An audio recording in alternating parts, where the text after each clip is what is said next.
देखते हैं कौन सबसे ज्यादा बॉल अपनी बकेट में भर पाता है। आपका नाम क्या है?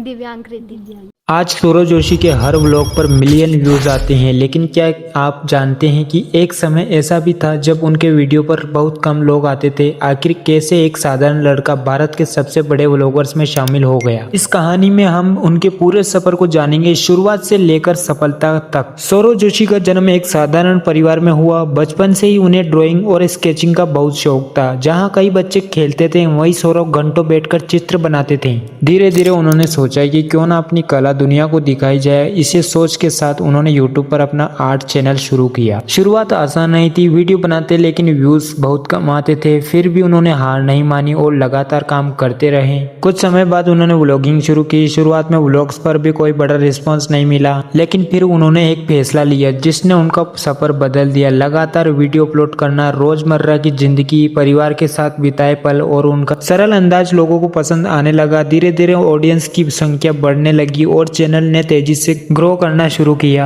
आज सौरव जोशी भारत के सबसे लोकप्रिय व्लॉगर्स में गिने जाते हैं, लेकिन उनकी सफलता सिर्फ किस्मत की वजह से नहीं आई थी। इसके पीछे कई बातें थी। नंबर 1, लगातार वीडियो अपलोड करना। नंबर 2, अपनी असली जिंदगी को सरल तरीके से दिखाना। नंबर 3, परिवार के साथ जुड़ाव। नंबर 4, दर्शकों को भरोसा जीतना। नंबर 5, समय के साथ कंटेंट को बेहतर बनाते रहना। यही आदतें उन्हें लगातार आगे ले गई। अगर आप भी यूट्यूब पर सफल होना चाहते हैं तो सिर्फ वायरल वीडियो के पीछे मत भागिए। हर सफल क्रिएटर ने छोटे व्यूज से शुरुआत की है। अगर आपका कंटेंट बेहतर होता जाएगा और आप लगातार मेहनत करेंगे तो समय के साथ परिणाम भी बेहतर हो सकते हैं। सौरव जोशी की कहानी हमें यह सिखाती है कि सफलता रातों रात नहीं मिलती। लगातार सीखना, मेहनत करना और धैर्य रखना लंबे समय में बड़ा फर्क ला सकता है। अगर आपको ऐसी सक्सेस स्टोरी पसंद है तो वीडियो को लाइक करें और चैनल को सब्सक्राइब करना मत भूलना और कमेंट में बताना कि अगली वीडियो आप किस क्रिएटर पर देखना चाहते हो। अगर आपने अपनी लाइफ को और बेहतर बनाने के लिए रास्ता सोशल मीडिया का चुना है तो आपको उस रास्ते पर अकेला चलना होगा। कोई आपकी मदद करने नहीं आएगा।